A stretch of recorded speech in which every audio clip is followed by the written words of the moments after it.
Hey, Macon, I'm Joshua Ryan with FandomWire. How are you? I'm doing great. Is that a Brendan Fraser poster on your wall?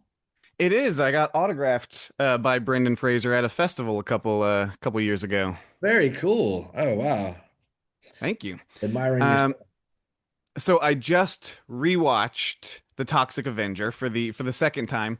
I think it's definitely a movie that benefits from two watches. Oh, There good. are a lot of there's a lot of humor in this movie, and a lot of the jokes are very blatant and in your face, and a lot of them are very subtle. So, what is your style of humor, or where do you get this style of humor from? Because it's a very funny movie, and it's a unique type of humor. Oh, thank you so much. I mean, I say thank you because we were specifically approaching this as a comedy. I mean, it's got Hmm. monsters and maybe it's got blood and some whatever superhero, but to me it was always a comedy first and foremost. And um and you kind of touched on it, I think, especially for something like this where the whole premise is a fucking guy that fell into toxic waste and it makes him strong and he's got a mop. It's pretty ridiculous at the outset. So having these oversized, cartoonish, kind of idiotic jokes in the foreground seemed to be part Hmm. of it. But then we also got a lot of enjoyment, the editor and myself and folks on set, just sort of like baking in these little things into the background that we felt like, look, 10% of the people are going to even notice this, and fewer than that are going to think it's funny. But for the 4% that it lands, it's like a little special treat for them. So Hmm.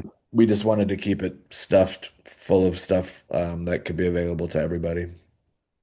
Yeah, it definitely works. It almost is like a Naked Gun type movie where there's just so many jokes coming, and the more you watch it, the more jokes you find, and you're just like, that's just so funny that they thought to put this little thing in there, like you're saying. I loved it. The Naked Gun and all the Zaz movies were the number one reference that I was like, people were like, oh, so like RoboCop and Frankenstein. And I'm like, yes, absolutely those. But the Zaz movies were by far the number one thing that we were talking about on set. Just the sort of like Airplane in particular, but Right. sort of Naked Gun as well. Yeah. Yeah, it definitely came through. Um, so I know this movie premiered a couple years ago, and there were talks and murmurs about whether it was going to be released or not. Can you tell me what kind of hurdles you faced in these 2 years, or what these 2 years were like leading up to this? Yeah, I mean, for me, I was disengaged from that whole process. I mean, I was waiting to hear, so I was on the edge of my seat, but I mean, I wasn't a party to those discussions. So yeah, we had a couple of good screenings, and I kind of thought, I bet we'll get a distribution deal fairly soon. And then it kept on not happening, and then there was like articles that went around that were like it's unreleasable, and I was kind of like it's certainly not unreleasable for content because it's a very Right. gentle R rating. And so maybe it's unreleasable because it doesn't feel like my theory was that it doesn't feel like a crowd pleaser or it's too kind of, left of center for people to feel like, oh, this is gonna play to large audiences. I don't know. That's me speculating. So Hmm. it did get a little nerve-wracking there because you don't know what's gonna happen in this day and age, but it ended up being that like that time allowed us to intersect with Cineverse, and that was like the best possible outcome because they were not like, oh, we're gonna take it just to like dump it on streaming. They were genuine fans of the movie and wanted to give it like a proper theatrical release and a DVD release and all this other stuff. And so in hindsight, it was a little nerve-wracking, but in hindsight, if waiting a couple of years meant that I got to land with Cineverse, then all's well that ends well. Were there any significant changes to the movie from its festival premiere to what we have now?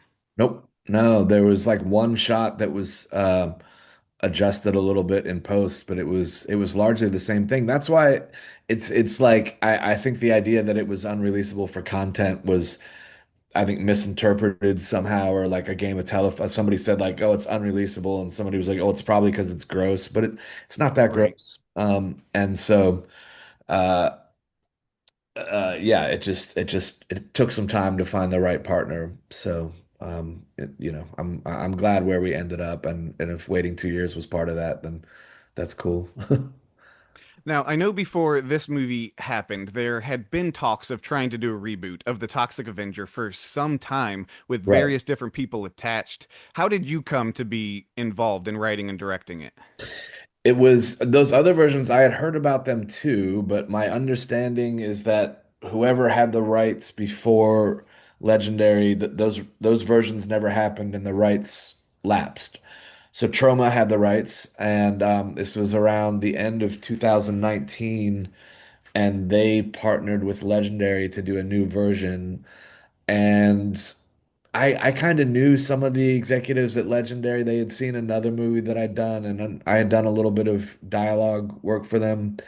And it was just they were asking a lot of people for pitches, like I don't know how many, but many. And I was one of them. And I just went in and I didn't have a story pitch, but I had a particular like tonal pitch that was just like, it's got to be a person in a suit. It can't be CGI. It's got to be rated R. Hmm. It's got to be funny. In other words, it can't be gritty and serious and take itself Right, seriously. And it's got to have that kind of unironic sweetness that the original Trauma movies do. And if we can keep the tone of that intact, and kind of honor the original version in that way, then we can create something of a new story, to make it feel fresh. And the executive I was talking to, I didn't know, but it turns out he was a huge Trauma fan from back in the day, and that was what he wanted to hear.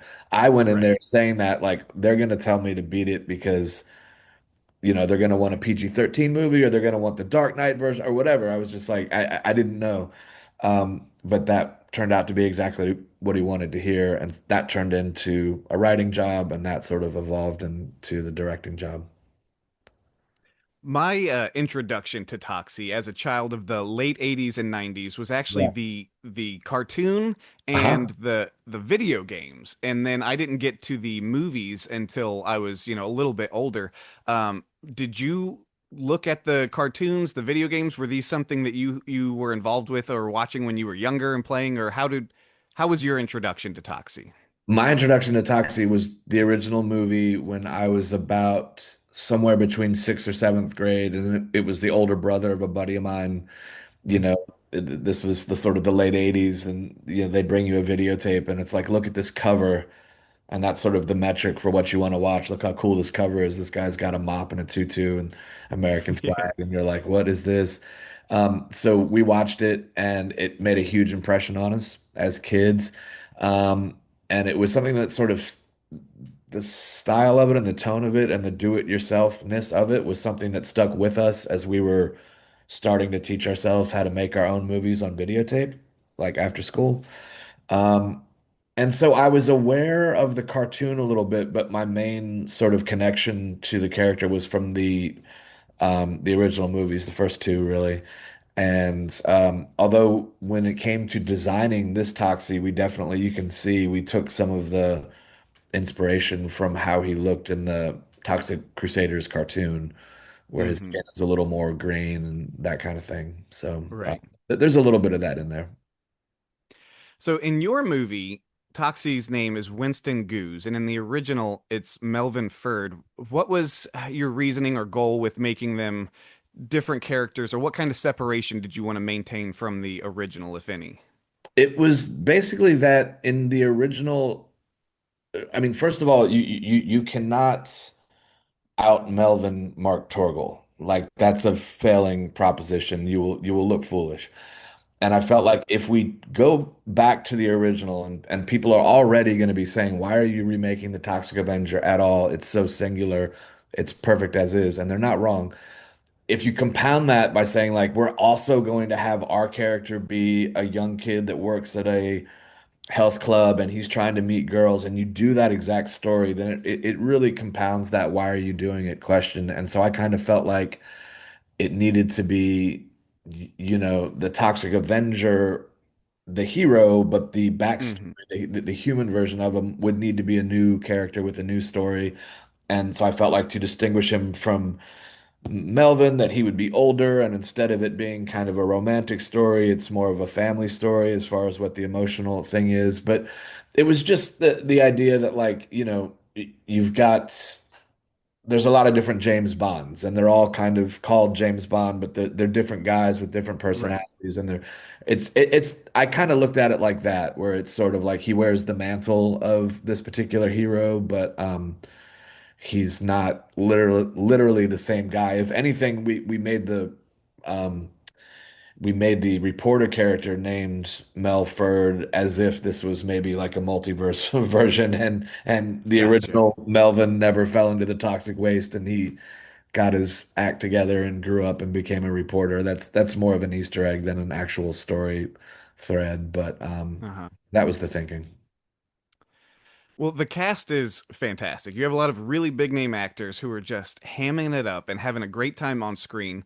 When Yeah. you were developing the story, did you have certain actors in mind, or what was the casting process like? I only had a couple in mind. I knew I wanted Elijah to be Fritz. I knew I wanted David Yao to be Guthrie. But other than that, we were kind of looking at a, a variety of different people. But I think in your question, you kind of nailed it, was that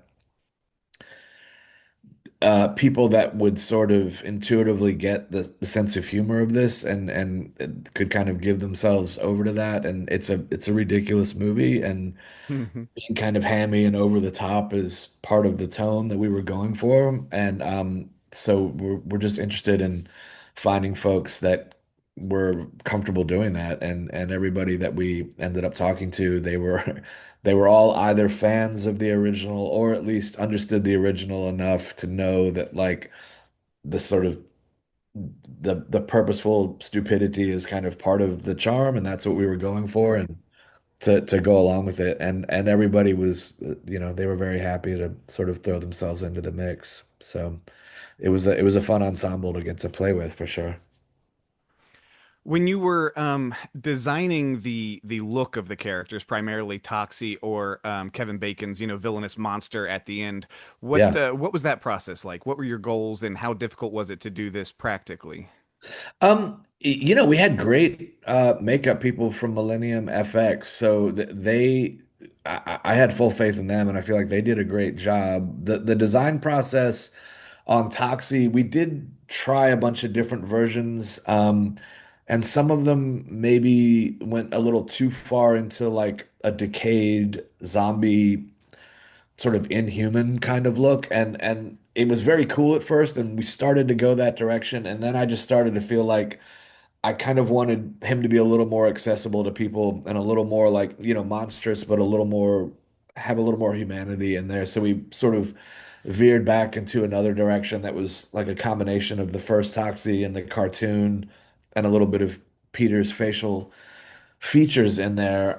So the Hmm. design process was a lot of trial and error, but once we got it um, sort of in place, then the makeup team took over and they were great. And it was probably not fun to be in the makeup chair for that long, but it was Right. once we got the process down, it was no problem. And then for the Kevin Bacon one, it just there was a little less because he was not like the iconic hero character that there felt like there was a little less pressure on that one, and we just wanted it to be something like you would see in, Swamp Thing or Right. just some sort of evil version of the main hero. And since the main Hmm. hero was bald and hairless, we were like, okay, so he should be more of a werewolf type of creature with a lot of hair coming off of him. So we did a bunch of versions of that as well. But that was more about just wanting to make him feel like an opposite version of what Toxie looked like.